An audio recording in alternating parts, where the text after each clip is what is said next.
And good afternoon, everybody, and welcome to another edition of Real Talks. I'm your host, David Steele. So normally, I'd be doing some sort of retrospective, and guys, Marvel March is on hold just briefly um, because we had a big event last night, arguably the biggest of the year for Hollywood, and we had the second annual Oscar prediction show the other day, and I hope you guys tuned in for that, or if you didn't tune in, at least watched it. I know it was a long stream, but we wanted to go through all of the categories because I felt like they all were deserving. So this is the second annual wrap-up show. So of course the Oscars were last night, and I gotta say, I really thoroughly enjoyed the show. This was the first time in many years I sat down, watched the whole thing, and I did a live stream or Spaces, and so let me just bring that up for you again. Okay, so that is my Twitter handle, wannabe rounder. You can find me on Twitter talking about movies, responding to people about movies. I'm hosting Spaces about movies. I did a live space last night about movies and talking about them. So it was one of those things where, um, yeah, I wanted to go category through category. I really thoroughly enjoyed the show. It was a fun show. A lot of highlights, and we're going to get into some of those today. Um, and as the prediction show, as I did, I'm going to bring in my good friend Matthew Anderson, and we're going to talk about the winners, the events, and there's an elephant in the room we have to talk about, and I have a lot of thoughts on it. I'm sure he does. But first, before we get into it, I just wanted to ask Matthew, first of all, what was your opinion of the show, and what did you think of the host Jimmy Kimmel? I'm really not the biggest fan of Jimmy Kimmel as a host. I always prefer much better hosts. Like I've seen the Oscars since 12 Years a Slave won Best Picture and every show that is. And I mean, granted, like it's a very thankless job to begin with, and no one really wants to do it. At the same time, whatever with Yeah, Kimmel. yeah. I Um, mean, it wasn't he did. They brought. I felt like they brought him back, and he did a relatively good job for it. This started an hour earlier, 4 Eastern or yes. 7 Pacific, 4 Pacific. 7 Eastern on the East Coast where you are, 4 Pacific out here, and I wouldn't say it ran long, but it was about 3 hours and 30 minutes. The commercials, they seem to be couple commercials. They did a little snip here and there, and they got right back to it. So um, it wasn't all that bad. I thought he did a relatively good job. Couple of little pokes here and there, and it was just, once again, it's a thankless job. But I think they brought him back for ratings because, Mm-hmm. in the grand scheme of things, so I don't know if you know this. Let me ask you this question: do you know who has hosted the Oscars the most times? Bob Hope Correct. or It is okay. Bob Hope. You're right. It's Yeah. Bob Hope. So Bob Hope was the MC of the Oscars, I want to say 17, 18 times. So this is Kimmel is one of those guys like a Billy Crystal, like a Whoopi Goldberg. Kimmel has done it now. I think this is his fourth time. He did a relatively good job for what it was. So yeah. So all that being said, there were some funny moments, and we'll get into those in a little bit. So we're going to jump.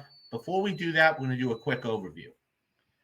I had predicted from the very get go anywhere between 7 and 9, and Oscar Oppenheimer hit the 7 I thought it was going to hit. Yeah. Um, as you can see the breakdown there, the other big winner of the night was Poor Things. Yeah, which I foolishly predicted 0 for 11. I also have to commend Adam Clay. I'm gonna bow down and kiss his foot, and I'll have to kiss his ass later. Sorry for the language, but I have to commend Adam Clay for bringing up a really interesting stat in that The Color Purple and The Turning Point are the only two films to get 11 nominations and no wins, and part of the reason why they did that, or at least what was different between those two and this one with Poor Things, is that The Turning Point and Color Purple had double acting nominations in a certain category. So, like, I think lead actress for like The Turning Point had 2 acting nominations, and same goes with The Color Purple and supporting. So that being a 11-time loser made sense. Whereas looking back, it was, we should have seen the signs for Poor Things. We'll get more into Poor Things as to like why it won in certain categories it did. Yeah. But yeah. So, as it's shown there, I mean, there wasn't really a surprise winner as far as Oppenheimer. There were a few surprises, but we'll get to those. Well, there were a couple of surprises, but the thing is that it wasn't, sound. Okay. But, an adapted screenplay, I got wrong. You got right. I mean, as it says we'll here, what happened there. American Fiction ended up winning. So there were, a couple of those, but everything that was a slam dunk for it won. And, it's actor, supporting actor, director, all of those. So because you brought up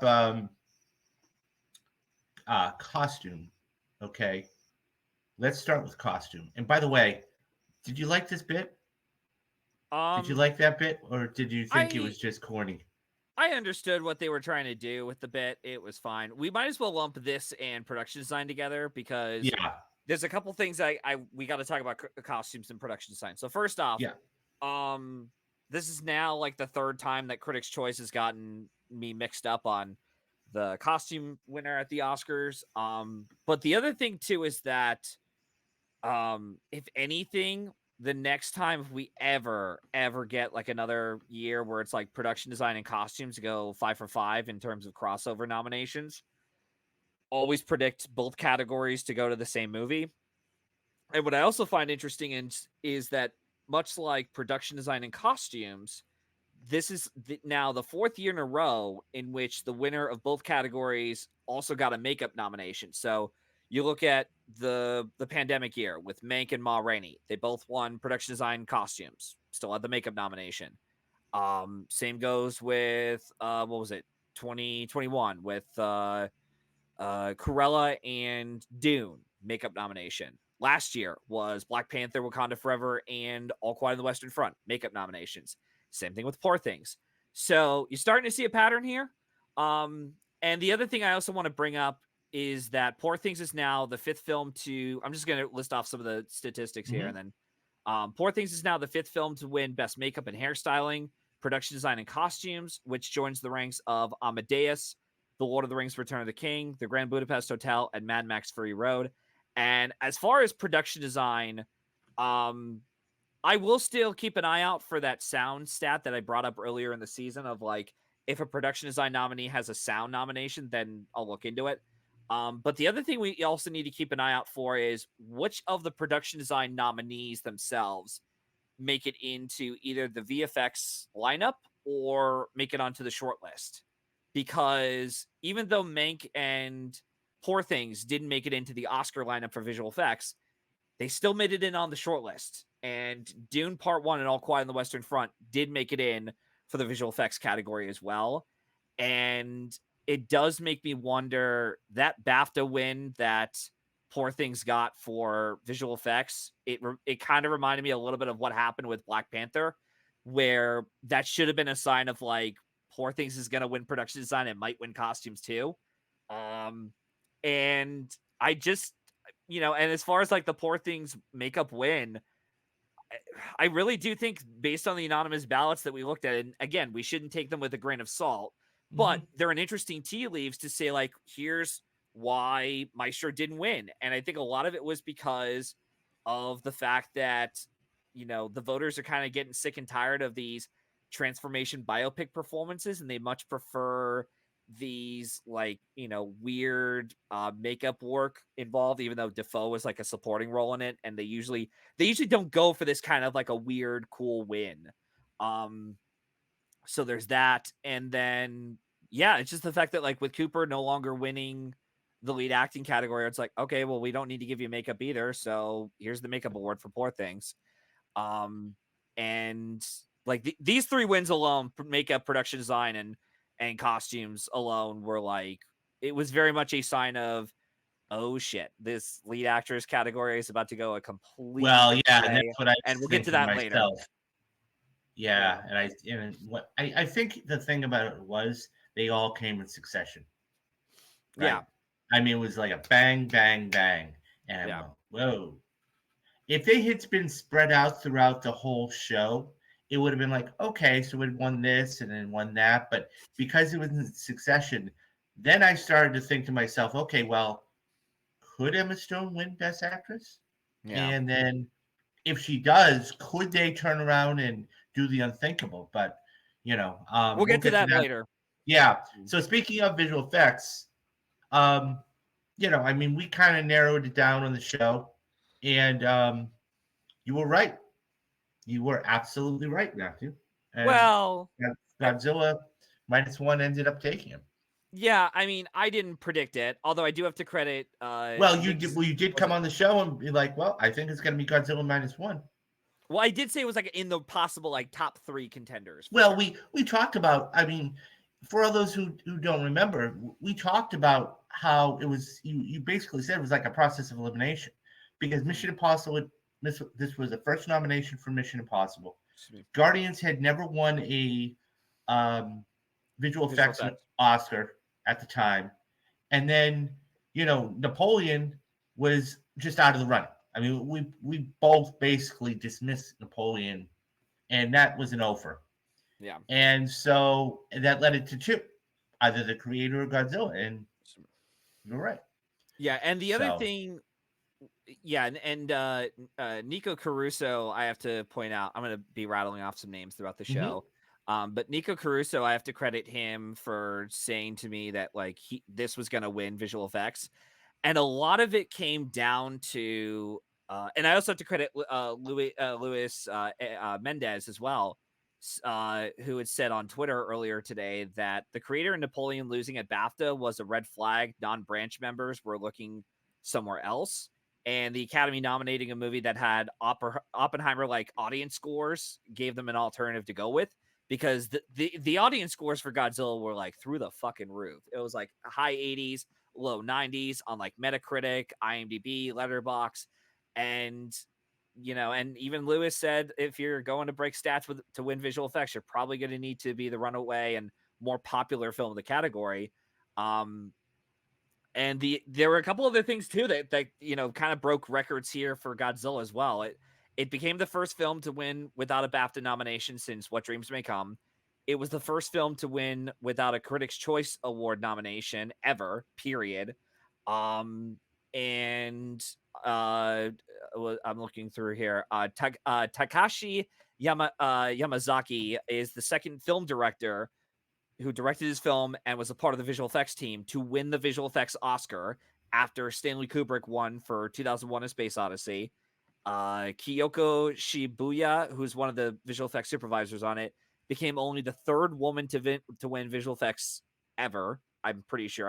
I could be mistaken. And obviously it's the first Godzilla movie to win an Oscar, period. And I guess, that the sign of like Critics' Choice and BAFTA going with non-Oscar nominated films should have been the sign of, okay, they didn't go with the creator. Napoleon didn't win. Guardians didn't win. Mission Impossible didn't win. So it's like, there probably is going to be passion brewing for Godzilla. I just, the thing with me was, ever since I saw the movie, I always thought, for what these people did, I think it was like a 30-member crew on visual effects for the creator.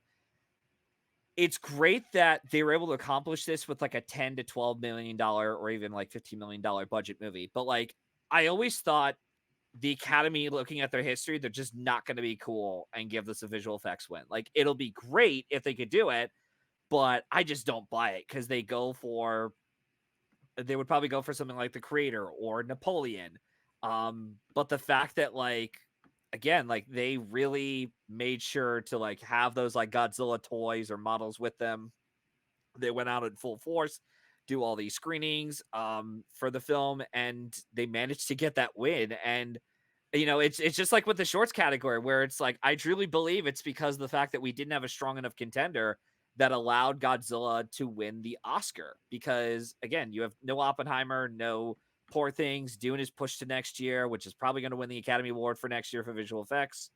But like it was just there was no big movie or one that people had recognized or had seen, and it was just like that's how they were able to win the visual effects Oscar. Like I don't really know what else what was like the key ingredient, but it really was just passion and them like constantly campaigning for it is what got him the win. And also again in like a really kind of weak category in terms of like there was no strong movie. Like at least Right.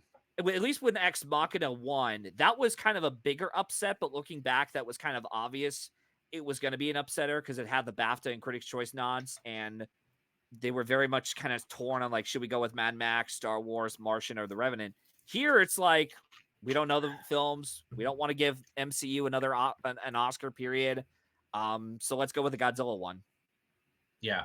And so, yeah, I mean, it was always down to two, and that was well done. So now we're going to move on to, and by the way, I thought all these performances. So we're going to move on to original song real quick. I thought all these performances were great. This is the first year that like it was just every single one of them was just they knocked it out of the park with it, and it really made they spaced it well enough, and the stage and everything else. I mean, obviously, I think really the highlight for me and a lot of people was Ryan Gosling. Oh yeah. Yeah. I mean, when it's funny because when he started this, so it fades in, we see the hat down, and I'm thinking to myself, okay, this is 2018, 2019 all over with Bradley Cooper and A Star Is Born, and I mean, and it got me to thinking too, like, can you imagine if Greta had been nominated and Margot had been nominated? I mean, you saw how exuberant and just over the moon they were, and Yeah. But this number was for me the best number. Oh yeah. So yeah. I thought at the time, and I said this to somebody, I said usually the last number that they perform is going to be the winner. And so I was wrong about that. Yeah. So I mean, it did go to a Barbie song. Yeah. So Billie Eilish. Yeah, Billie Eilish and Phineas. This is So I looked this up. She is the youngest to have two Academy Awards. She is only 22. Think about that. And Phineas, I think, is like 26. Oscars. Yeah. That is incredible. Mm-hmm. Now it just So that tells me one of two things. Either A, she's not going to win for a very, very, very long time. Number two, by the way, I feel so bad for Diane Warren. You brought it up the other day. She's got her honorary Oscar. She's fine. Nomination, and the woman can't get one. Okay. Yeah. So one of two things. Number one, she's going to go on a tear over the next 10 years, like you read about, and just because there's really nobody there. I mean, you're going to have the same people there, but she can go on and rack them up. Or number two, she's going to win for a very, very, very long time. I think. Sorry.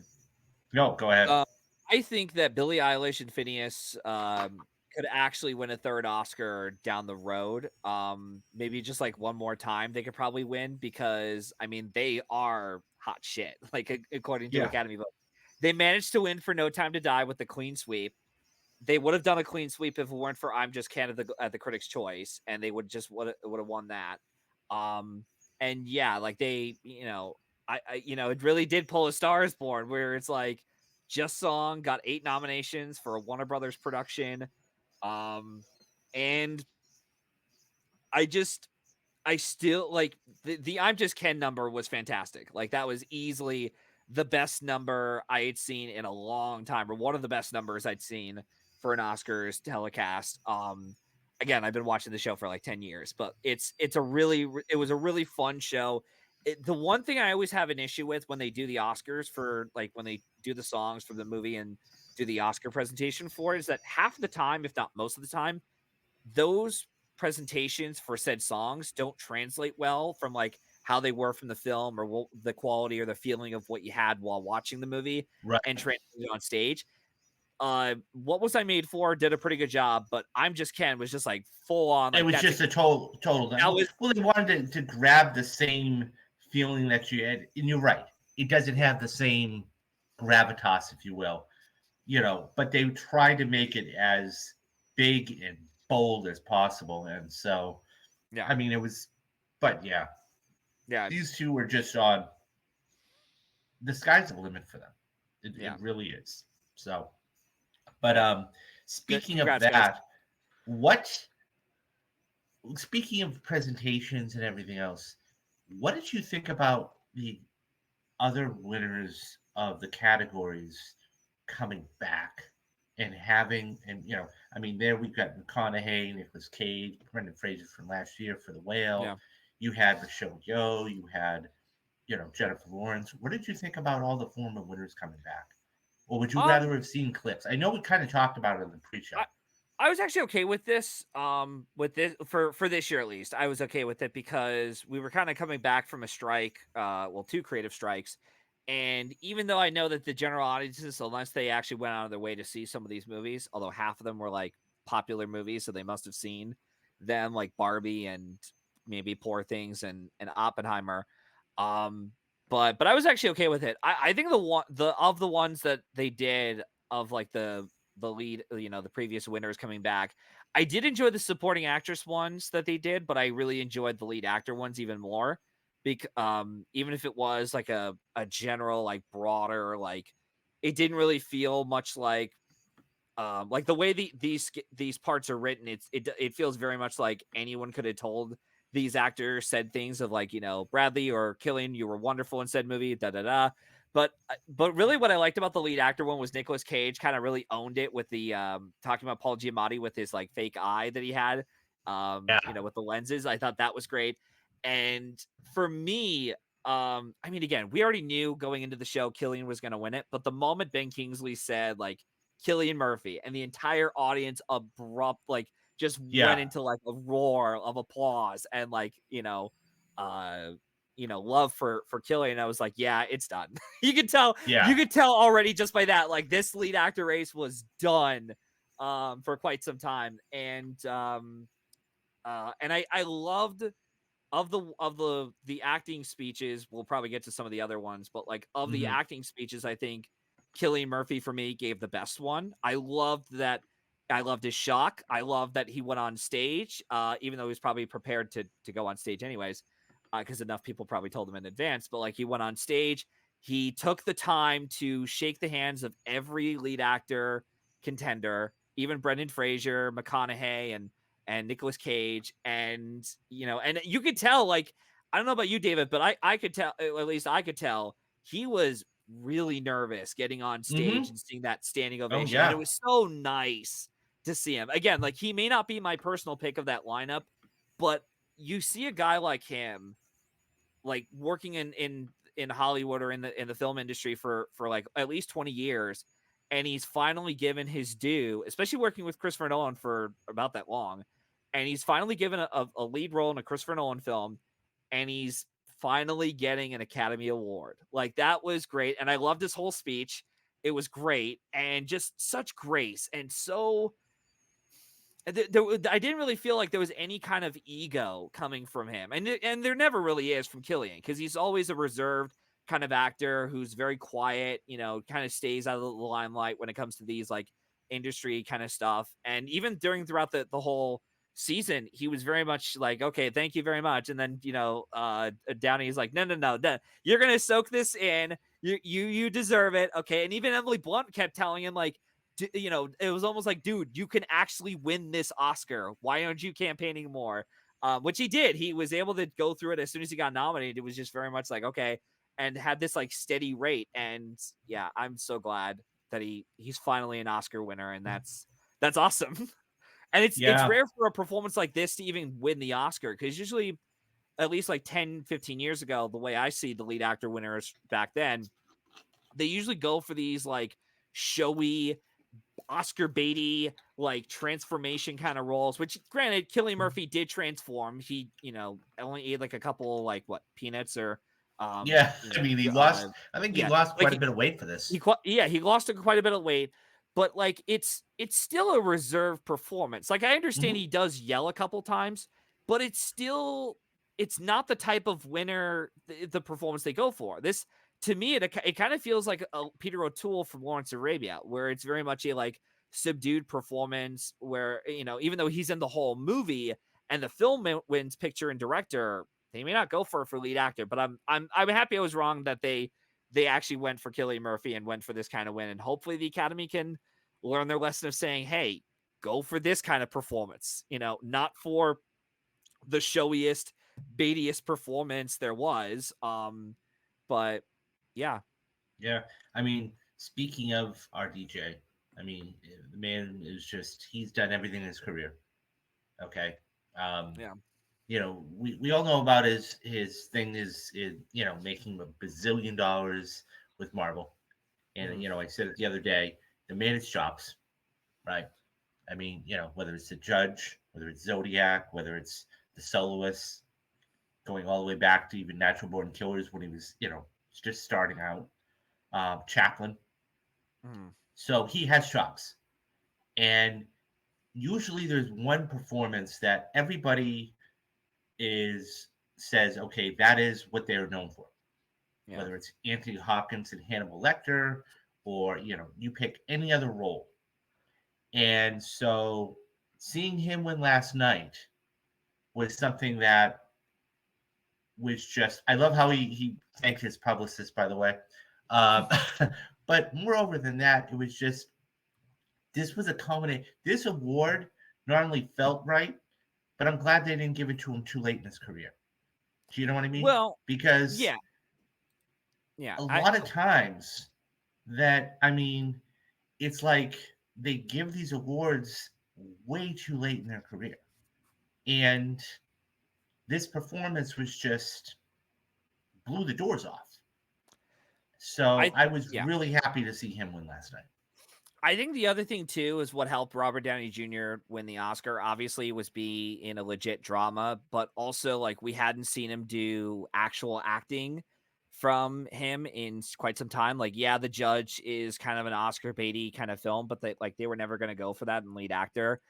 And by him doing the Marvel Cinematic Universe films for over 15 years? 15 maybe? Years. Yeah. Okay.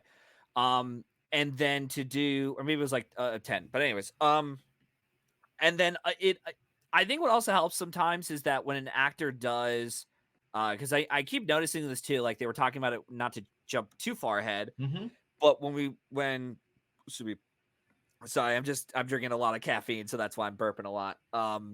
But the one thing I noticed is that someone like Carey Mulligan, who keeps getting nomination after nomination, I don't know if she's ever going to win in her lifetime, like just because she's the type of actress where the Academy is like, yeah, we know you're that good. Here's a nomination. We're not going to give you the win, though.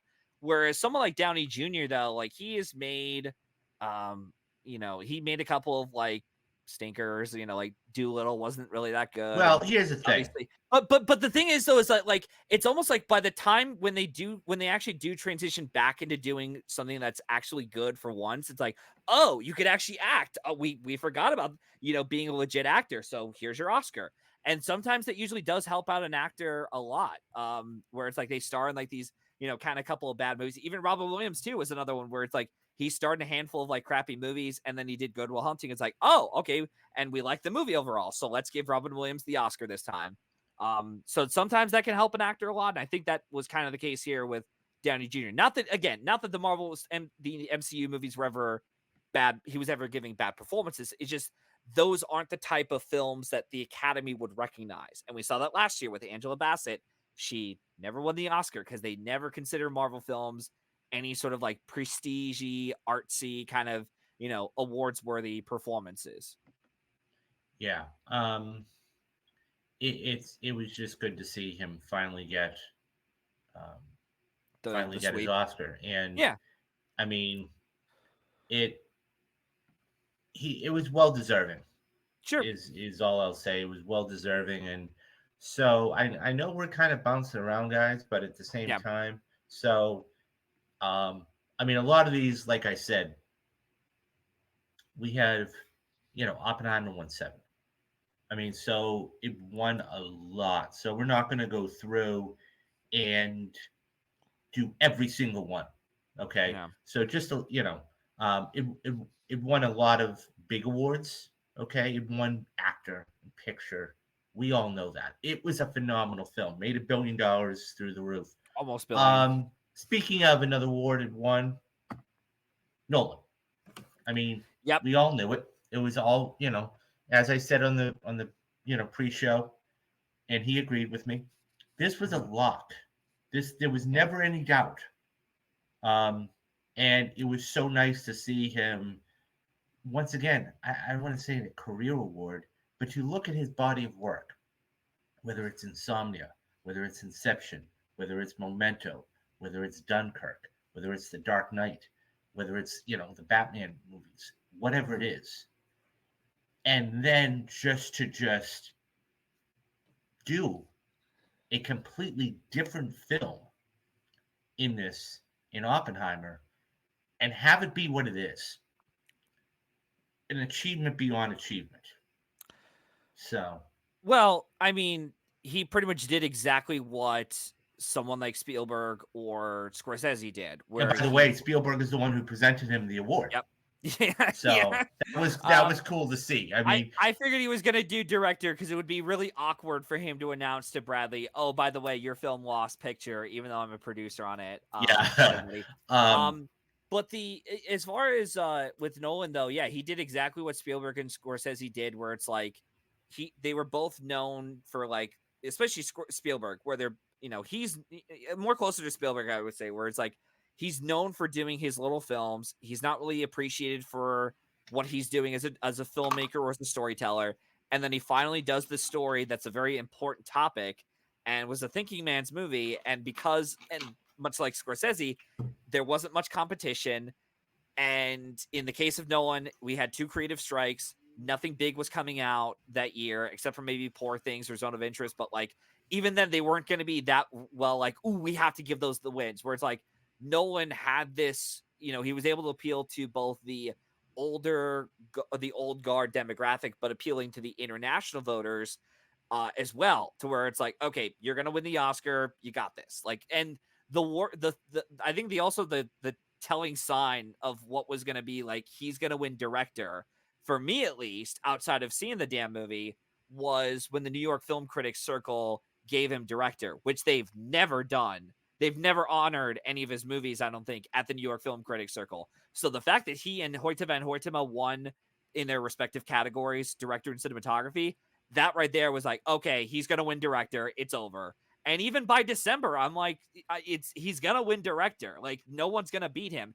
If you want to play devil's advocate and be like, or just put for funsies, who was like the distant runner-up, I'd have to say either between Yorgos Lanthimos or Jonathan Glazer for The Zone of Interest, just because Poor Things got 4 Oscar wins and The Zone of Interest got 2 Oscar wins, and a really big upset in sound, which I have to commend the Academy for doing the cool thing and picking Zone of Interest, even though I had predicted Oppenheimer. And while I'm on it real quick, Kevin O'Connell is now sound mixed 2 Academy Award winners for Best Picture and lost the sound categories both years, Terms of Endearment and Oppenheimer.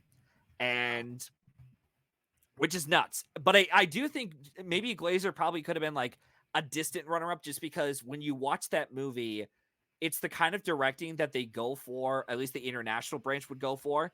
And it always felt to me the Zone of Interest was like this Power of the Dog type movie, where it's a film that the Academy respects the hell out of, but they're not going to touch it and give it Best Picture. Like they were just never going to do it. But yeah, Nolan finally got his overdue win. I did get a chance to rewatch Inception the night before. He was crowned his overdue Oscar. I still think Inception should have been the moment we should have given him the Oscar. Not saying that Oppenheimer was undeserved. It definitely was, but it's like top 4 for me of his filmography, and I've seen every film he's done. But with that said, I'm very happy that Christopher Nolan got his Oscar. It's great to see him with 2 wins. And yeah, I'm just really happy that he's got it. And the only thing I ask of Christopher Nolan, if you're out there, please don't make another Interstellar. Just do something creative and do something that you're challenging yourself to do, like a Dunkirk, like Oppenheimer, like Inception. Because when I came out of Inception, I honestly thought the movies that I was going to get of him after that was Dunkirk and Oppenheimer. But instead we got The Dark Knight Rises, which is fine, I guess, for most. And then Interstellar, which I just didn't like at all. And I hear a lot of people don't like Tenet, even though that's created a bit of a resurgence. But, long story short, congratulations, Christopher Nolan. You are a 2-time Oscar winner. Yep. And of course, it ended up winning, it ended up winning Best Picture. He got another one. So I really think the winner of the night, besides Oppenheimer, we all know is going to do that. And we've talked about it as Poor Things. Yes. But so, and I have asked this of plenty of people. I'm going to get into this in a couple of minutes, but how shocked were you when they read her name? I was like kind of half and half, because I had been told ahead of time by some buddies. They're like, oh shit, Poor Things won 3 Oscars, so probably is going to go to Emma Stone. Yeah. And I was like, yeah, I think you're right. But the other thing too is like, like part of the reason why she won the Oscar, and I want to give another shout out to Nick Zednick, who had warned us. He wore the coat that I wore and the shoes that I wore for warning them, Nico and Zeddy, that Anthony Hopkins was going to win over Chadwick Boseman at the Academy Awards. I didn't predict it, but I said, watch out for Hopkins. And Zeddy said the same thing this year. Watch out for Emma Stone. And I think a lot of the reason why she won the Oscar was outside of it being the showiest performance of the lead actress lineup, which is what they tend to do. But she was also she had Searchlight to back her up, which has a fucking astonishing record of getting like lead actress wins over the last like couple of years, with like The Favorite winning, Nomadland getting Frances McDormand her 3rd win. You also had The Eyes of Tammy Faye for Jessica Chastain. And overall, it was just the strongest movie in terms of like potential wins and nominations. It got the 3 wins already, which we should have knew ahead of time it was going to do, even though it was definitely like runner-ups for those categories. But I really do think that is the key reason why Emma Stone won, was those factors going for her. And if I had to guess as to why Killers of the Flower Moon or Lily Gladstone didn't win tonight, I really do think it's more than just, the whole race narrative, even though I do think the Academy should have their feet under the fire because of, their lack of going diverse for some of their lead actress wins. But I think it's because of the fact that Killers of the Flower Moon is a 3.5-hour slow burn movie. Martin Scorsese is not respected as a filmmaker as he was 10, 15 years ago. And the last time a film of his won any kind of Oscars was back when Hugo got nominated for 11 Oscars, which should have gone home with nothing, because I didn't think that was a deserving, even a tech sweep. I didn't even think it was that deserving. And on top of that, it's like Lily Gladstone is giving a subdued performance, and they just don't go for that kind of that performance, unfortunately. And I would have liked to have seen them do it. But again, it's like a 3.5 hour slow burn. It's like Yeah. not every member of the academy was willing to go on board with it.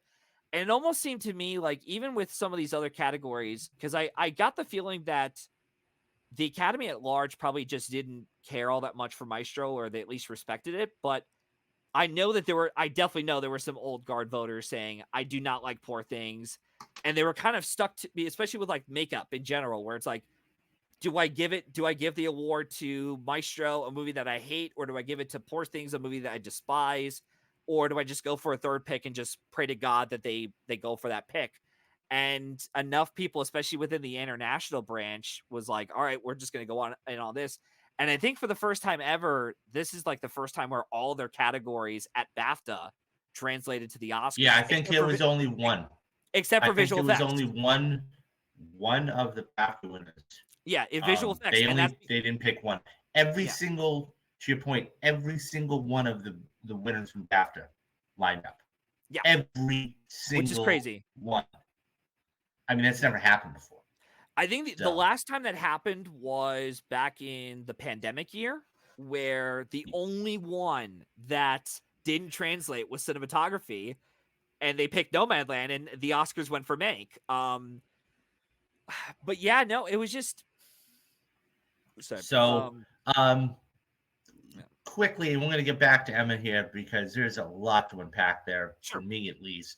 I wanted to really touch on Divine Randolph because I thought, I mean, so Best Supporting Actress, they always wanted to kick it off early with a, you know, not a major category, but a sub, a category of supporting actor or actress. And this was fantastic.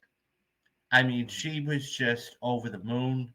I mean, I couldn't be happier for her. And, it's funny because she used her time. I mean, it was a rousing speech. It was an emotional speech.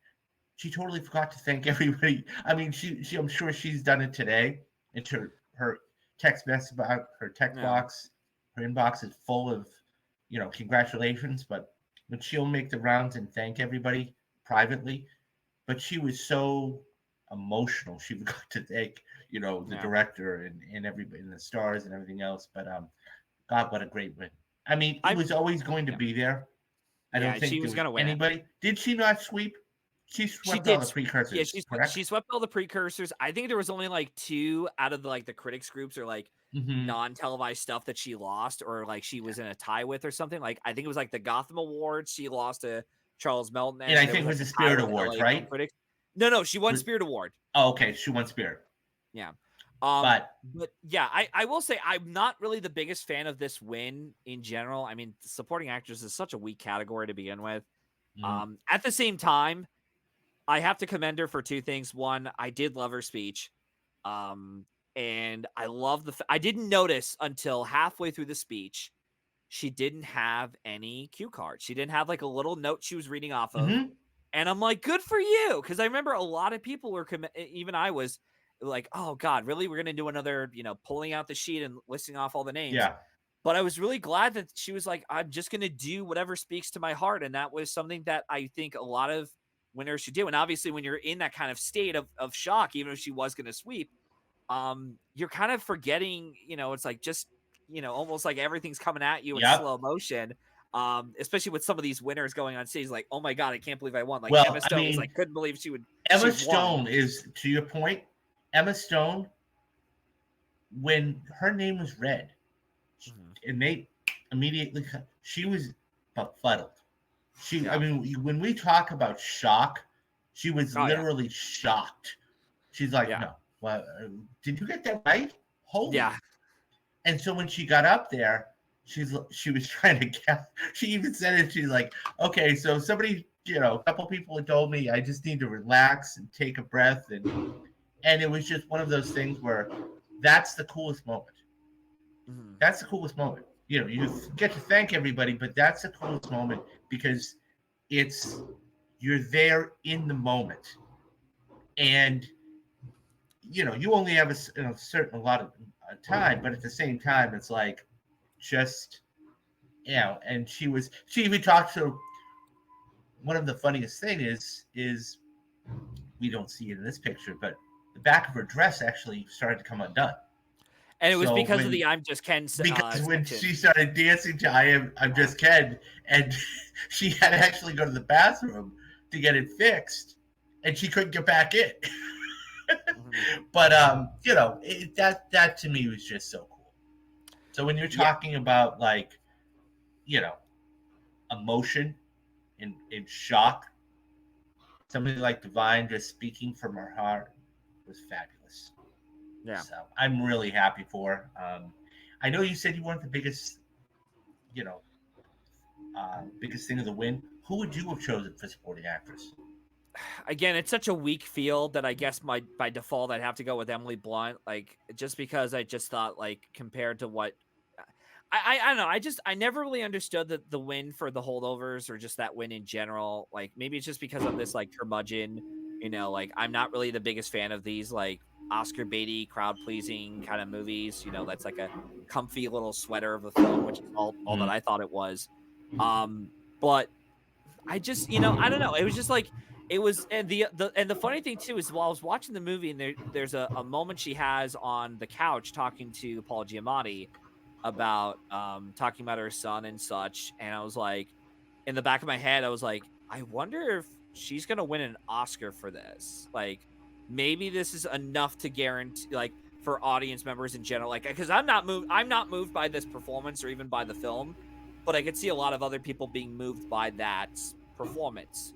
But at the same time, I was like, nah, it's not gonna happen. That's never gonna happen, until she started sweeping the televised awards. I thought, oh shit, okay. And even with the critic stuff, she just won everything except those two categories. Yeah, I assume that's a next door neighbor with the background noise. Yeah, oh yeah. It's the truck outside. Oh, okay, all right. I wasn't sure. But nonetheless, so I have a lot of thoughts on this. Yeah. Okay, so because I hosted a space last night, and I showed it before, but I'll briefly, show it again at the end. You guys can follow me, and you can follow Matthew. And by the way, it's there on, right there. If you guys want to follow us on Twitter, I'm in spaces. I'm always hosting spaces about movies. Matthew's in there with me. I also want everything to. I else. also want to do a quick plug in. Yeah, go for it. We'll talk about a certain winner after you do your whole ramble for Emma, and then we can go back to the categories. Yeah. But the what was it? I will be doing an episode on the Royal Tenenbaums for the Lone Screenplay Nominee podcast. So Yeah, we'll be recording absolutely. that pretty soon. So, anyways, Absolutely. 4 years on Emma Stone. So Emma Stone winning. So I was in the space. I was hosted the space last night, and there was a lot of backlash because of her winning, and what you were talking about. And my biggest, and what I said in there was this: there's two ways you can vote. Okay, one is the popular vote, and two is on merit. Now, these are two totally different performances, so they're not apples to apples. Okay, you can't compare one to the other. Okay, that being said, okay, I'm just going to say this now. The popular vote, the one people wanted to have win, was Lily Gladstone, because it was a great performance. She had, really done well, and she had all the momentum. And we've talked about this in other years too, where it's about momentum, about who has the best momentum going in. Okay. Then you have merit. Merit has this person won before? And in her case, she has. That being said, okay, the backlash was, well, she won for basically being a slut. Not my, Well, she was on, she was having sex for a lot of the movie and everything else. So, but here's my thing, okay? 2 or 3 things. Number one, if Emma had won the SAG, okay, and by the way, Emma had won a Globe, and I believe, correct me if I'm wrong, she won a CCA. Yes, so she won at Golden Globe, BAFTA, and Critics' Choice. Okay, so had she won the SAG, and then she won the Oscar, would we have this dialogue? That's number one. Yeah. Number two,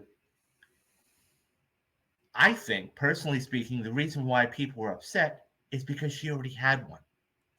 So, that being said, that tells you just how good she is.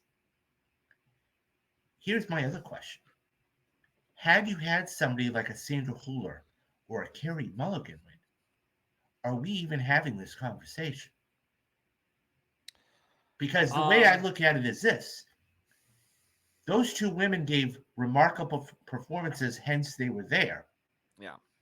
But to criticize Emma Stone for basically saying for doing her part, okay. And by the way, guys, she was a producer on the film. Yeah. Let's keep that in mind. So she had a little bit of pull, but she had worked with this director on The Favorite. I don't understand the backlash here. So I said, number one, if she had won SAG, we wouldn't be having this conversation. And number two, if Sandra Hüller or Carey Mulligan win, are we having this conversation? Well, with the thing with Sandra Hüller is that that's such a divisive character to begin with. It reminded me a lot of where Carey Mulligan was for Promising Young Woman, where it's such a divisive kind of movie for people, but yet we're still talking about it. I eventually we'll probably go over into the hour mark, and I do want to talk about the screenplay categories. But as far as Carey Mulligan, look, it was just a case of, like I said earlier, where it's like Carey Mulligan, I just don't know if she's ever going to win an Oscar just because she's always doing great performances. And yet every time, and it almost seems like, it's like, yeah, we expect this of you, here's your nomination, but you're not going to win. Because at that point you're not really wowed by them if you keep giving consistently great performances.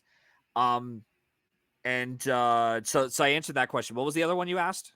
No, if Emma had won the SAG and she won the Oscar, would there have been this backlash?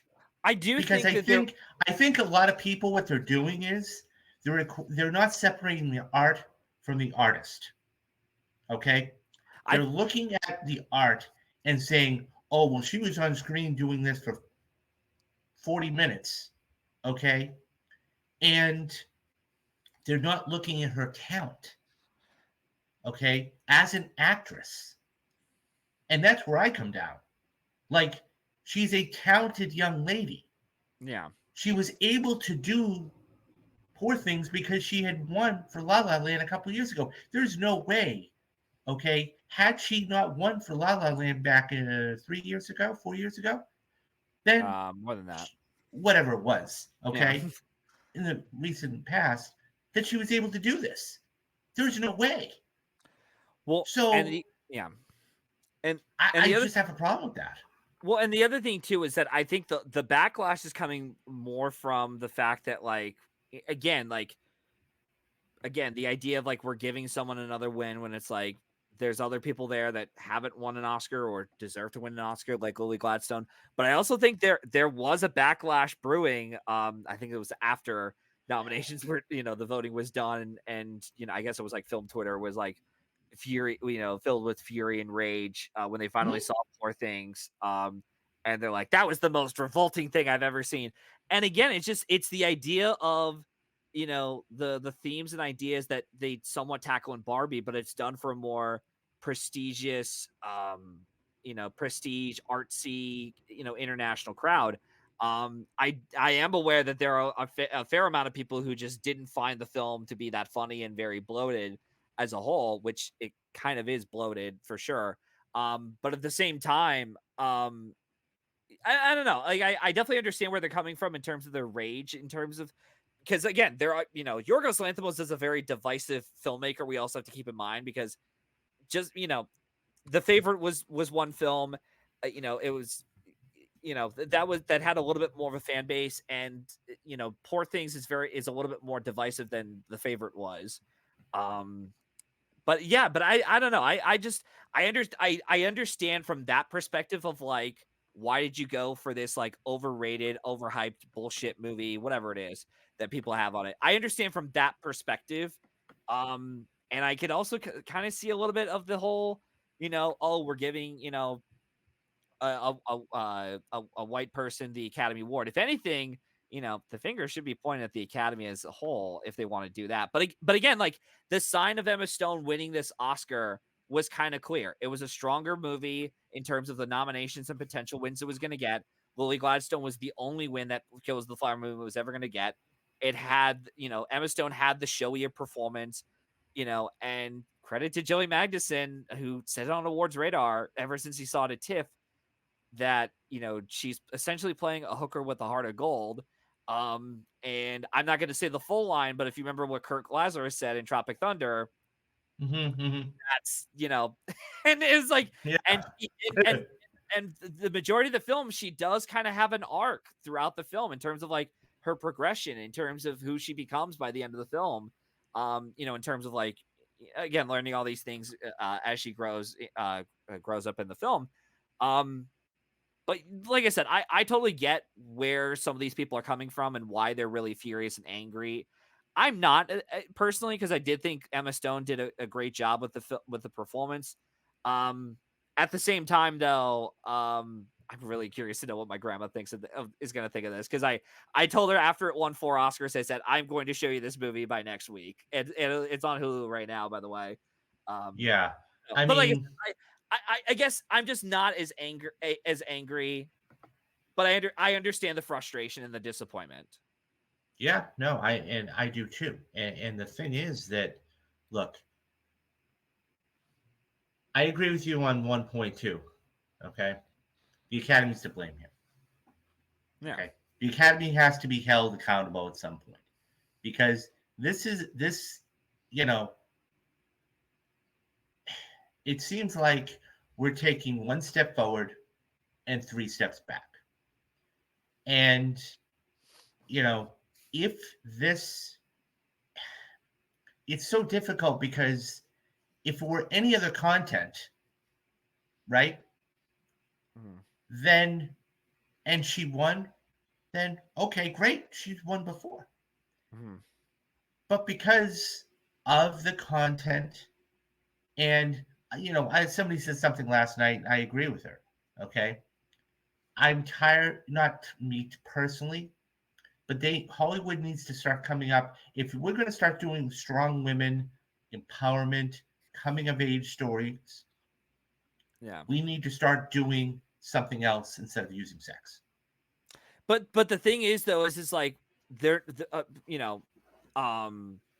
well, you'll have to talk with Emma Stone and Yorgos Lanthimos, because I really can't comment on that front personally. No, but it's one of those things.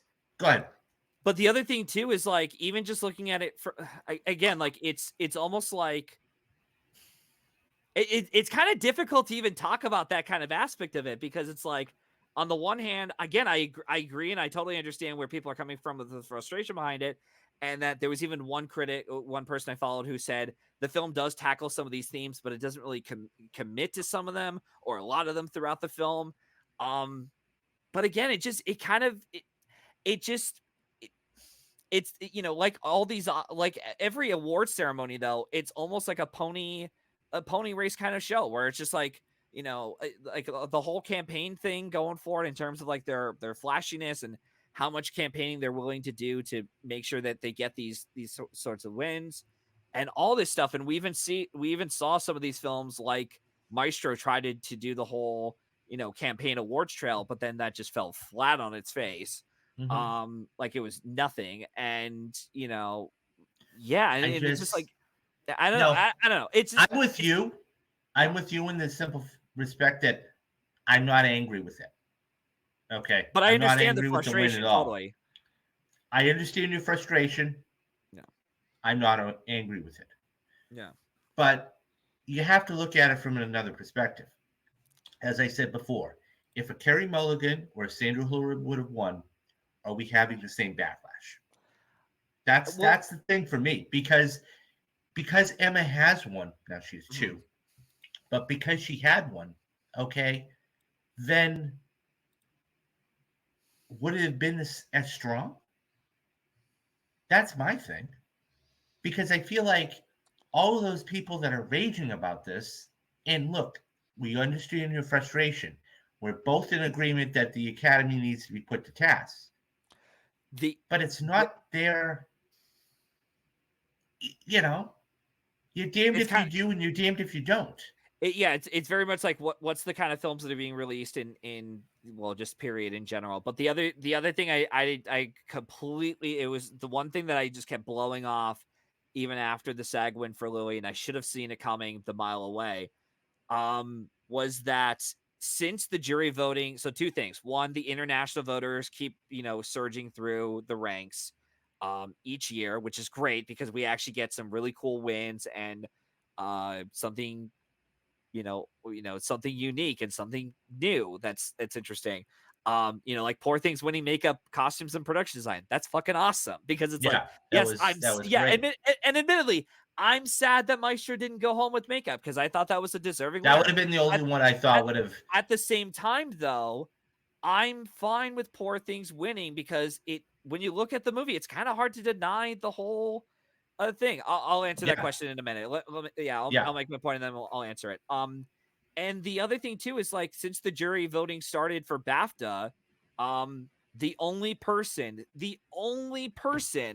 to miss the BAFTA jury lineup and get the Oscar win still was Jessica Chastain for The Eyes of Tammy Faye. That was also a showy performance done by Searchlight. And it was also this, it had a stronger potential to win elsewhere outside of lead actress because it also had the makeup combo thing, which is weird that it's happened 3 times, by the way, that makeup and the acting categories have gone, with Chastain, Fraser, and Stone now, even though Stone wasn't even the transformation makeup at all.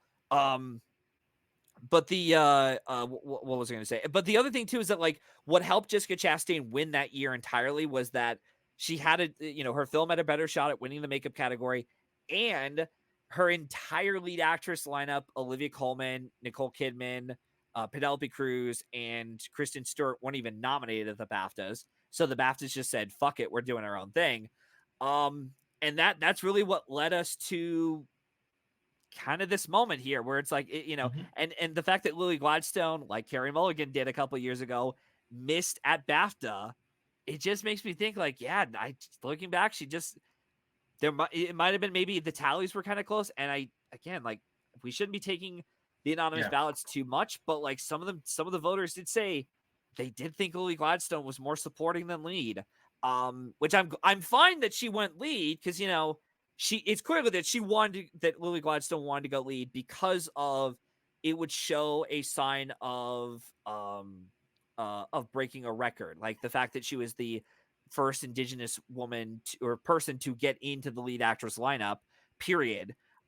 Whereas, and I think by having her in lead, she probably gave it a chance of like, during the whole awards campaigning stuff, she was at least putting more focus on the industry as a whole, being like, hey, Indigenous voice, please, allow the Indigenous actors and our voices to be told in films. And I really do hope for the best for her, for Lily. And I hope that, she has, so to your point about Hulu, from what I understand, there was a promo during the show. She has a show coming out and the not too distant future. So it's actually going to be on Hulu, so that's good to see that she's getting more work. Also, it's funny too how I do want to say before we move on to some of the other categories or the last couple of categories, I do find it funny that Disney bought out 20th Century and Studios and Searchlight, and this is now considered a Disney princess kind of movie, a movie that's very horny and lots of sex and lots of weird sci-fi shit, and it's considered a Disney movie by default, which is so funny to me. But see, and that's the thing, unless you know that Searchlight is a subsidiary of which Disney, I think half the people do. Yeah, I mean, they don't really like, I think there's a difference between having it under the Disney banner, right? And then, a subsidiary like a Searchlight, they could go off and do abstract type of work. And even though it's owned by Disney, look, I get it. And this is, the other thing the last thing I'll say is this. First of all, this puts her in a very elite company. I mean, she goes from being an Oscar winner to a 2-time Oscar winner. Okay. Yeah. I think there's only, how many, to my knowledge, I mean, Frances McDormand's the only one I can think of to win 3. Is there anybody else? For lead actress? Yeah. I know Katharine Hepburn won 4, I think. I'm going to look it up right now. Okay, so, I mean, this puts her, look, she's 34, 35 years old. Yeah, so there is. Go ahead. So the list of so Katharine Hepburn won 4, Frances McDormand won 3. The following won 2. It's a long list. So hear me out. Meryl Streep, Bette Davis, Ingrid Bergman, Jane Fonda, Elizabeth Taylor, Olivia de Havilland, Glenda Jackson, Jodie Foster, Sally Field, Vivian Leigh, Louise Rayner, Emma Stone, obviously, and Hilary Swank. That's a legend. That's very impressive company of actresses. Very impressive company. So yeah, look, and she's only 34 or 35. So one of 2 things is going to happen. I could see. I mean, look, she has gone from here to here to here. And I could see her by the time she's 40. Possibly, depending on the roles, depending on the fields and everything else. If she gets her 3rd, she's in legendary company. Yeah, which it's going to be. I'm not saying it's going to happen. I'm just saying now. That all being said, we've seen a lot of times where you get 2, and then you'll get nominated. The one I think of off the top of my head is Tom Hanks. Okay, there have been others. Well, but Tom Hanks, okay, ended up winning for Philadelphia, ended up winning for Forrest Gump. Would have been the only one to go back to back to back had he won for Apollo 13. He didn't win. Yeah. But I could see him doing. He wasn't even nominated for Apollo 13. Huh? He wasn't even nominated for Apollo 13. Wasn't he? No, he wasn't. Yeah, no, that was like a pretty stacked lead actor lineup. Okay, I stand corrected then. Speaking of which, though, with Tom Hanks, it's funny that Emma Stone, Dustin Hoffman, and Tom Hanks, they won for their 2nd Oscar for doing the line that Kirk Lazarus said in Tropic Thunder that I will not utter out loud. If you know what it is, then it's. I just find that funny. It's like, wow, she really did that. And I do wonder if that's also the kind of the type of performance where it's like, wow, you're really going out there. This is career suicide, and yet you're doing it all, and you're actually you're doing a good job with this, like at least to most of the anyways. So any other comments before we move on to the other categories? Yeah, so let's just quickly move on to screenplay. So you were right about American Fiction. So you got that one. And then no. I want to hear it one more time. Yeah, you were absolutely correct, Matthew. Thank you very much. About American Fiction winning. Yep. So I was wrong about that. And then the other one was adapted was American Fiction was it won adapted. Okay, so that was adapted, and the original went to Anatomy of a Fall. So you got both the screenplay ones. Yes. So you got both screenplay. So here's the thing. I am going to stick with 3 factors from now on with the screenplay categories. 1, they must come from a festival release or a festival run. The only one since the preferential ballot started in 2009 in which one film has won without doing a festival run, and it was such a weird year anyways, was the year that Django Unchained won for screenplay. It was a really strange year because there wasn't really much of like a front runner per se that year. That was just, it was bizarre altogether. But every other screenplay winner is, even that year, Argo did a whole festival run, and even something like Belfast, and Anatomy of a Fall. It was just like, yeah, these are like, they were able to do the whole festival run too, and it also helped too that they were the second factor too is that they were consolation prizes for their directors. Justine Triet had campaigned her ass off from the moment it premiered at Cannes all the way to December and just kept, doing it everywhere. And so so that's what got her the win. And Cord Jefferson, he's also been campaigning his ass off, even though he is a part of the WGA. He was able to go to some of these functions as a director, though, but he was able to talk about some of the experiences in terms of like directing this movie and, working with Jeffrey Wright and Sterling K. Brown.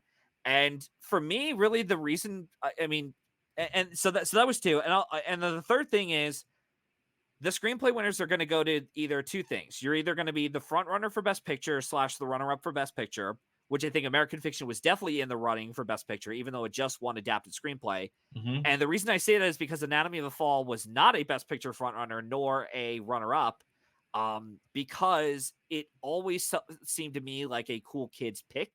You think of stuff like Promised Young Woman, Get Out, Chinatown, Dog Day Afternoon, Her, Django Unchained was another one. These are like the cool kids pick that are focusing on a topic that the filmmakers are putting themselves in or having audiences discuss about. And some of them are done in a more, thought-provoking way. Like Chinatown, you're always talking about the ideas that script had. Promising Young Woman, Get Out is another one.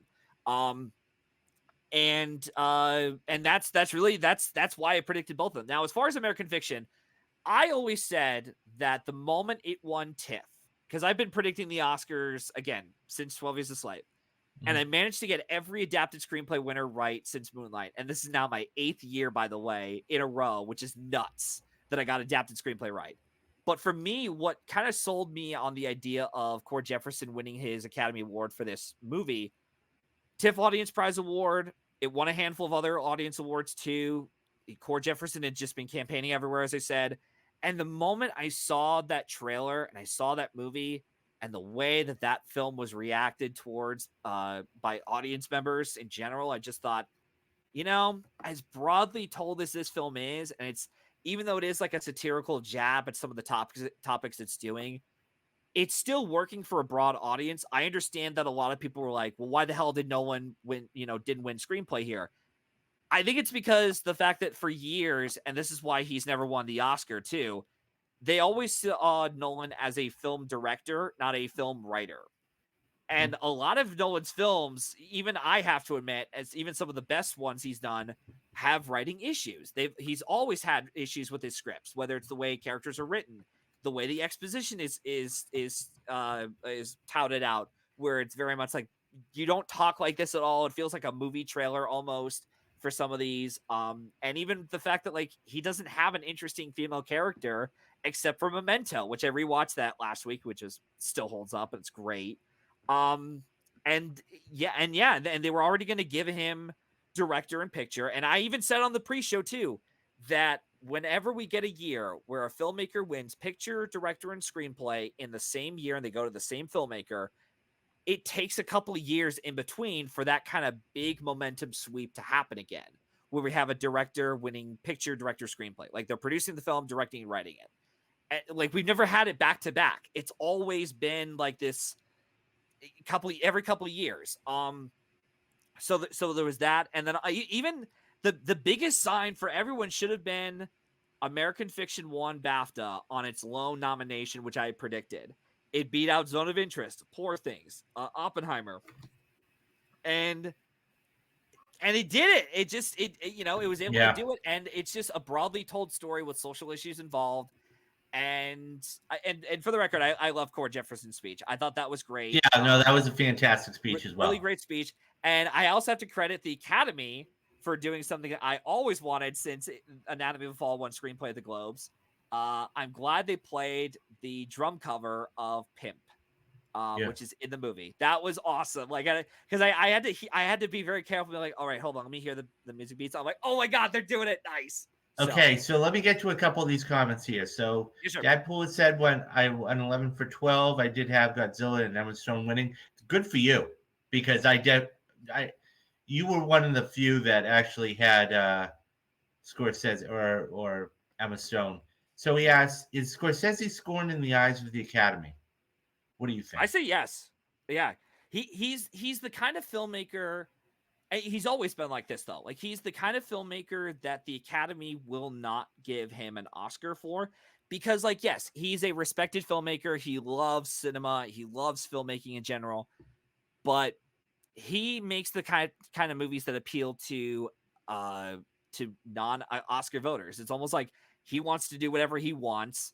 And the one time that he was able to do he was able to go back to his crime drama roots and actually have a plot was The Departed, and did exactly what Oppenheimer did, which, by the way, Oppenheimer is now the first film since The Departed to win Best Picture without doing a festival run to begin with, which is nuts. Wow. But that's why that's why some of Nolan's narrative to that director and picture win kind of are somewhat narratives, similar narrative to what happened with Scorsese. Yeah. And even though, and what we'll see what happens with Nolan for his next couple films, but just because he's going to get nominated again for director or picture, don't automatically expect that he'll win the Oscar again. No. Because this could be like another Spielberg case where it's like, this is your one time, you have no competition, and you're the most popular film outside of Barbie in the entire galaxy here because of the two strikes and so on. So, yeah. Well, and I mean, the fact that it won 7 Oscars. I mean, I had predicted 7, but it could have been upwards of 9. Boy in the Who beat Spider-Man. Godzilla beat Creator, and yeah, no, I picked Godzilla. I had picked Boy in the Heron. I had picked Boy in the Heron, and yeah, because you got. I just thought it was something that. Look, they gave it to Spider-Man before, and so I figured, I mean, however you may have, and that was the only one that was really. Yeah. So, I mean, I didn't think Robot Dreams was going to win. No. And it was between Spider-Verse and Boy in the Heron. The other thing, too, is that the Golden Globe and Critics' Choice, the Golden Globe and BAFTA win together, that stat held up pretty true. And Toy Story 3 and 4 are the only sequels ever to win the animated feature Oscar, which is nuts. And I just think it's the fact that, like, the international side of voters are just kind of growing each year. It's like, that's why we got some of the wins from BAFTA translated over the Oscars, except for visual effects. And that's the reason why. All the wins were pretty much deserved. I think all the wins were pretty much deserved. Yeah, absolutely, Antonius. I can't speak for the shorts except for maybe one short, which we'll get to in just a minute, because I assume we're going to be wrapping up pretty soon. Yes. And I can't speak for animated film because I haven't seen that yet, The Boy and the Heron, so I'll get around to it in the future if I can. But the one category I want to say, even though we had this conversation last night about a certain person who finally won his Academy Award, not Bradley Cooper. He's going to be staying in his seat for a while. Might have to do a Paul Newman and just wait till he's in his 50s or 60s, or just, I don't know, just get behind the camera. Well, at some point. But yeah. No, go ahead. He'll get his Oscar. Yeah, he'll get his. Yeah. So, congratulations, Wes Anderson. You are now officially an Oscar winner. You managed to do it by doing a short film. Have you seen the short film, The Wonderful Story of Henry Sugar? No. It's on Netflix. It's 40 minutes long. It's not a bad short, actually. I don't think it's his best work he's done by far, but I didn't realize until watching it the first time around that it felt very much like his style of filmmaking. Like, if you see his other films like Roll Tenenbaums, Grand Budapest, even Fantastic Mr. Fox and Isle of Dogs, his style of filmmaking works so well for kids movies, even like a short film like that. And, and part of the reason why he managed to win this instead of like actually winning a competitive Oscar and like directing or writing, he is kind of like Scorsese or Nolan, where he's not going to, he's not going to conform or go outside of his boundaries of, appealing to the Academy kind of, voters. He's going to do whatever he wants, and the reason why Grand Budapest Hotel worked as well as it did, it built the momentum, and it was the type of film that lasted in the Academy voters' eyes very much. And so, and the other thing too is like Wes Anderson, he's never directed an Oscar nominated performance before. And I don't know if he's ever going to, because it's very much, his movies are very much the center of focus is Wes Anderson as a filmmaker, not, absolutely, all these other actors, which are wonderful. And, Ray Fiennes is even great too in the Grand Budapest Hotel. But no, it's wonderful that Wes Anderson finally has an Oscar. He didn't show up to the ceremony though, because he was about to film the next day for his next movie he's doing. But it's wonderful to see him. And fun fact, I think I mentioned this to you last night. Did you know that Christopher Nolan and Wes Anderson, the last time they were nominated to get together at the Oscars was back when they were first nominated in the original screenplay category for Memento and The Royal Tenenbaums, respectively. Wow. That was all the way back in like 2001 when That's A Beautiful Mind won crazy. Best Picture. Yeah, it's nuts. So I kind of do wish that Guardians or Indy had won the effects or score. Haven't seen Godzilla, but I heard it's really good. Not a fan. See, here's the problem, Antonius. Guardians was never going to win effects. No. Okay, because Marvel has never done that. Indy, that was a big budget film. It was always going to go to either the creator or Godzilla. And, I think that. The problem with, the problem with, I just don't know. I just don't know. I just couldn't see Guardians winning that. Well, the problem with Indiana Jones is that was a pity nomination for what's his name? John Williams, to be like, oh yeah, he's like a 50-time 50+ Oscar nominated. Don't forget he got a score one too. Yeah, it was like the only nomination for that film, so that wasn't happening, and nothing was going to dethrone Oppenheimer. Come to think of it, I actually think score, the runner-up for score, I think actually was probably Poor Things. The more I think about it, because of those 4 wins it got for makeup, production design, costumes, and lead actress. And as far as Godzilla, if you could just okay, thanks. I'll tell you right now, I have never been the biggest fan of a Godzilla movie ever in my life. I've tried watching a couple of them, both American and Toho release movies, even as a kid. I was just really bored by most of them. I was peer pressured by my older brother Nathan to go see it. I finally saw it in January. I was like, fine, all right, we'll go see it. I'll see it. And I came out of it, and not only did I finish the movie, which was already like, all right, at least you won me over, like with that aspect of like, all right, well, I didn't, walk out of the theater or anything. But I actually thought it was pretty good for what it was. Because I'm not the biggest fan of these like Godzilla movies. They just don't really do much for me, but like there was a little bit more to it. And I sense the moment that film started, I saw a sense of passion from the director who, we see there winning his Oscar. And it was so nice to see a movie like that get an Oscar for something, especially visual effects. And I do hope this win shows the industry you don't need to bloat your movies up to like, 200, 300 yeah, no, million absolutely. And that's why that do speech it all was on like so $10 to $12 million, which is great.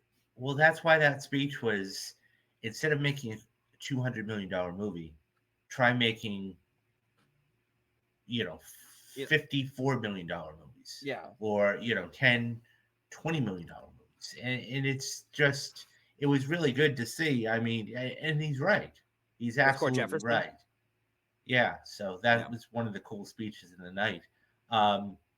Also, thoughts on the Batman moment between Keaton, Schwarzenegger, and DiBiase. I love that. That was one of the. There were many highlights of the night. I mean, we talked about the "I'm Just Ken," but that was one of the funniest moments. The costume, okay, that bit was decent, but that was one of the funniest things. RDJ's speech. And I don't know if you too. were checking this online, David, but just in case anyone was wondering, yes, John Cena was actually naked. Oh He yeah, did he have absolutely was. he had it. He absolutely Like a little was. cup for the front, and then like a little Yeah, thing for his butt. yeah, absolutely. But You yeah, know, and that's why they cut away to whatever, so they could yeah. I wonder what the audience thought. Yeah, I will say with the Keaton moment though, that was great seeing Arnold and DeVito on And stage. that's a meme today. Just Yeah, that was great. But I always it was just another reminder of like, man, Michael Keaton should have won that fucking Oscar for Birdman. Yeah. Like, I don't understand. Well, I thought I get why he lost, but like, come on, like he should have. I thought the banter. I mean, there were rumors many years ago they were actually trying to make a sequel to Twins. But I love the banter between DeVito and Schwarzenegger, and he says, Yeah. "So how did Batman beat you? Heat? No, love." Love. Yeah. Had the previous Indiana Jones movies ever won an Oscar? No. Yes. Oh, they have. Okay. In some So category and capacity in general. I mean, Raiders, Temple. Yeah. Okay. So. yeah. So Raiders won like a handful of awards, and then Oh, for effects. That's right. I forgot about that. Yeah, and then Temple of Doom won visual effects, and then sound editing went to Temple of Doom. Yeah. So, that just goes to show you. But Guillermo Rodriguez declared Charlize Theron as yeah, that's not a bad choice either. Yeah, that's not a bad choice either. But real quick before we go, just other couple quick thoughts. Great that Oppenheimer won cinematography and editing. I think I told you the moment that I saw that shot in the Oppenheimer trailer where you see that extreme close up on Cillian Murphy and you see the entire background focused on him. The moment I saw that shot in the trailer, I'm like, oh my God, I think this is winning cinematography at the Oscars. Like that's what I knew right then and there was going to win back in like May when I saw it in front of Guardians 3. I was like, this is over. Nice that Jennifer Lane won editing. Great sound win for Zone of Interest, as I said. Ludwig Göransson, picked up his second win, another sweep. And I mean, overall, it was a good show. I mean, and I also like the speeches from 20 Days of Mariupol and Zone of Interest. And then, and the only thing I'll say, the last comment I'll say is like animated short. I would love to get my hands on War is Over short because I've heard that is like the worst short in that lineup. And everyone had said they'd seen that short and they're like, the moment it ended, they're like, yeah, this is winning animated feature and animated short. I'm like, oh, I can't wait to see it. So. Yeah. No, it was overall, it was a good show. I mean, it was a lot better show. than I expected. I mean, every couple of years there seems to be a snafu. Although I did like that joke that Jimmy Kimmel made at the end where he's like, all right, everyone make sure we rip up the Emma Stone envelope before we announce pictures so we don't. That was great, and like Emma Stone absolutely. and Ryan Gosling are there in person too. Maybe that was her golden, was it her lucky charm? Ryan Gosling and Emma Stone are nominated the same night. What did you think about the ex-president versus Jimmy Kimmel? I know you're not the biggest Kimmel guy, but did you? It was okay. I was just like, come on, come on. They should keep politics out of the Oscars. But see, the one thing I'll say about that is they're never going to. Well, first of all, that's not going to happen. But second of all, this is a major platform. Yeah. Okay. It's a major platform for whoever the filmmaker is, whether they're an actor, director, whatever, to really put a message out there for everybody. And if they're a well-known actor like a Joaquin Phoenix or Leonardo DiCaprio, I mean, DiCaprio thanked the people that he needed to for the Reverend, but or Joaquin, they're always going to put a message out there. And so the other thing too is it would be, I won't say, I don't like to use the word, but ignorant not to. I mean, considering what's going on in the world today and the culture and everything else. Yeah. So that all being said, while it's a celebration of movies and movies create memories and everything else, they need to definitely say their message. So Yeah, and you even saw some of the celebrities wear their pins in terms of like what's going on with Palestine and the wars around us. yeah, no, I Um, understand. yeah, Yeah. but Keaton seriously got in full Batman mode for a minute. Just shows you. I want to see. Someone mentioned this online. I don't know who it was, but I actually want to. Even though this franchise, I think they're starting to wrap it up, anyways. I would love to see Michael Keaton play a villain in the Mission Impossible series. Yeah, That would be awesome. Like him yeah. going up against Tom Cruise. There That was would a be movie. great. Yeah, I forgot the name of the movie. Where he did with Maggie Q. Okay. I can't think of the name of I the. think I know your movie you're talking about. Yeah. It was not bad, but he was okay as a villain. Yeah. So he was pretty good. I mean, Maggie Q. I don't think she's always been a supporting actress, and she's a good actress. I think she's a supporting one though. But yeah, so we're gonna do it again, all again next year, guys. And I think we we're already a couple months in. We're gonna have I even put out a tweet last night. I was in the space, and somebody said put that tweet in there, and I said look out for Dune 2 next year. Yeah, about that. Okay, so you asked. Well, I swear this will be the last comment, then we could sign off officially. You asked me, would I like to state the bets? And now we come to the results. I will remind the audience for your entertainment, David, you son of a bitch. The bet I made, long story short, I made a bet with Samantha, a great friend of mine, Samantha Davis. Hope you're doing well if you're watching or listening to this. I made a bet with her 5 years ago, stating that Bradley Cooper would win his Oscar finally for Maestro. 5 years have come to pass. He lost tonight. I accepted my fate in January. So now I have to watch the rest of Michael Bay's filmography in terms of the stuff he's directed. Up to this point, by the way. He makes another movie that comes out next year. I'm not seeing it. Fuck that. So the films I got to watch from him are Armageddon, Pearl Harbor, Transformers Age of Extinction, Transformers The Last Night, 13 Hours, and Ambulance. Now, my question is it directing or just directing? Produced? Yeah, okay. If it's producing, I'm dead. I just said I only promised her directing. Okay, if he happened to produce it, then that's one thing. But I'm only gonna watch directed stuff. If anyone wants to see me torture myself through that, I will be spreading them out over the year. So don't expect me to like rapid fire all of them because I would just die.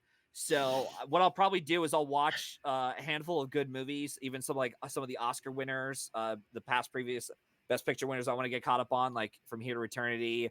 There's a couple other ones I want to get caught up on. And then I'll fill one out. Not bad. Often. I tried watch. We'll has a couple. I know we're going to wrap it up here. No. He has a couple that aren't bad. So I mean, it's not like it's a slow burn.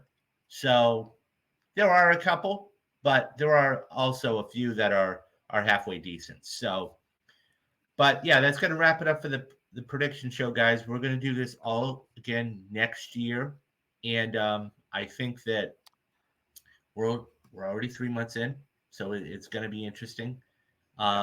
So definitely a couple of things. Number one, plug your podcast again. It's called The Last Screen.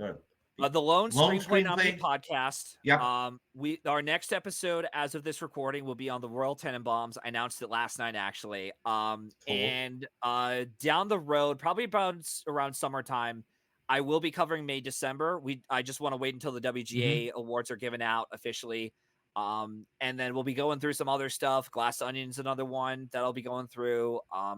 I might get around to some more others, but I don't want to reveal what they are quite yet. But stay tuned for those episodes. Cool. And that comes out weekly? Bi-weekly. I'm going to try to do a bi-weekly schedule. If I don't, for some reason, I'll keep everyone noticed through my Twitter page, through the Lone Screenplay Nominee Podcast. Excellent. And that's, that's a great podcast to really check out, because you get an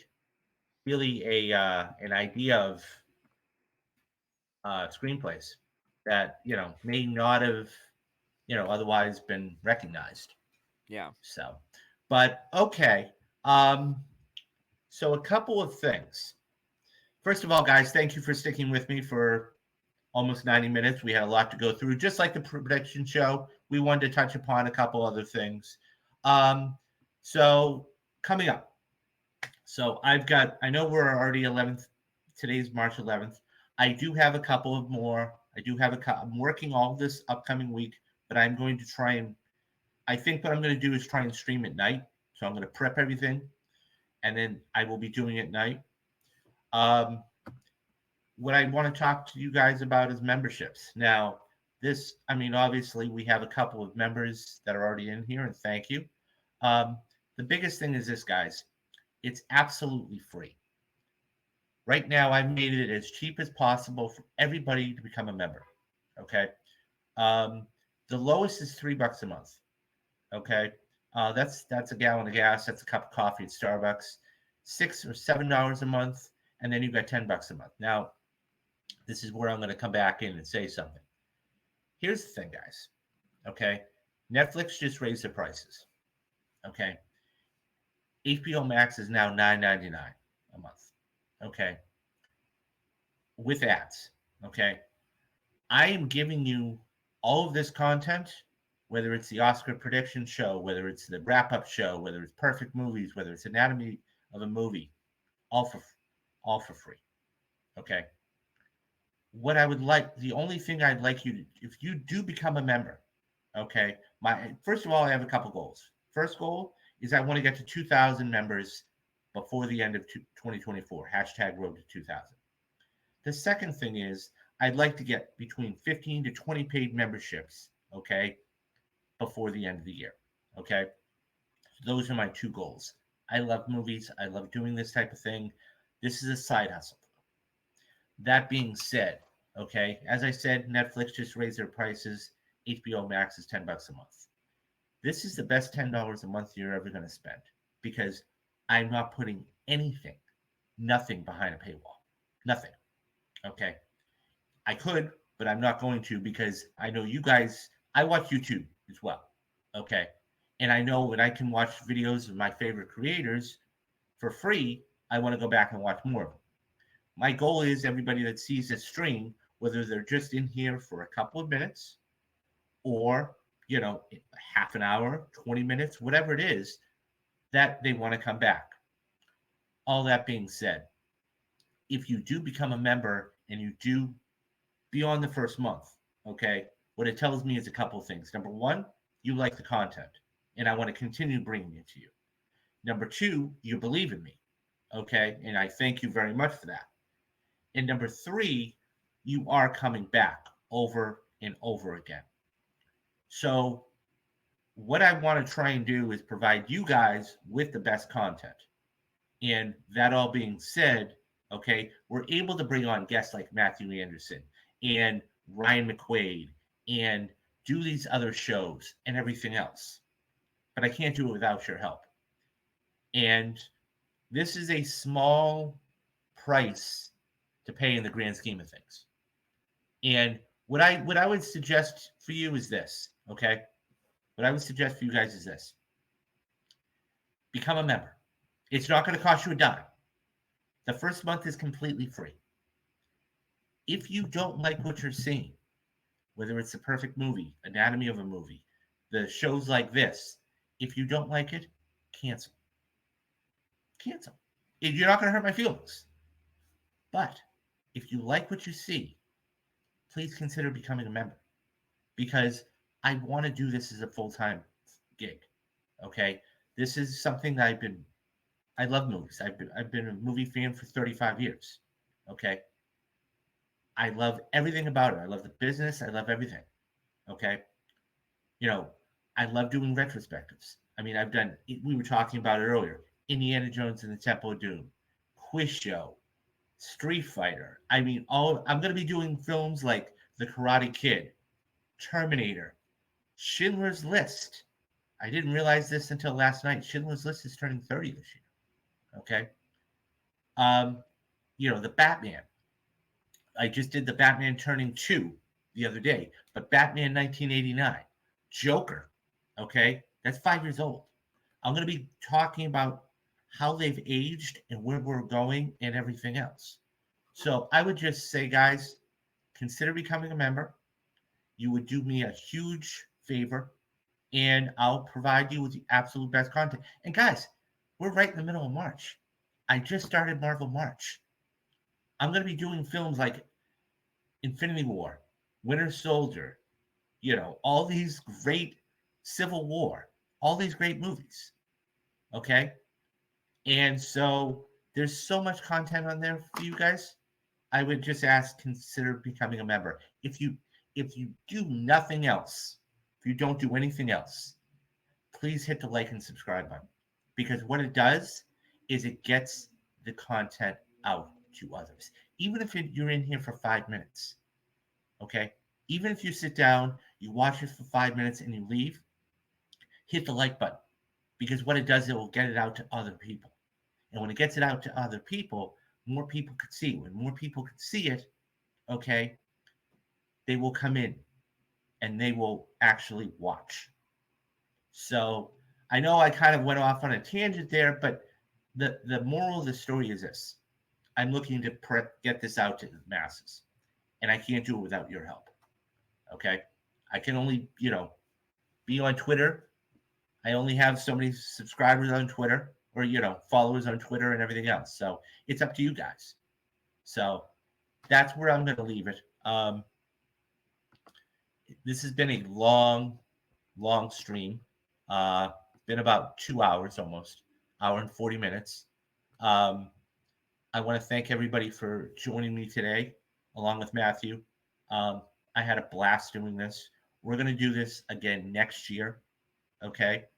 And hopefully I'm right in the simple respect of, this being Dune 2 being the next Oppenheimer. We'll see. So he's Matthew Anderson. I'm David Steele. And you have been watching Real Talks. So before we go, guys, I want to just say, do the 3 things that you got to do every single day. Number 1 is be careful. Number 2 is be safe. And number 3, guys, be good to one another. Okay, he's Matthew Anderson. I'm David Steele. And you have been watching Real Talks. Bye-bye,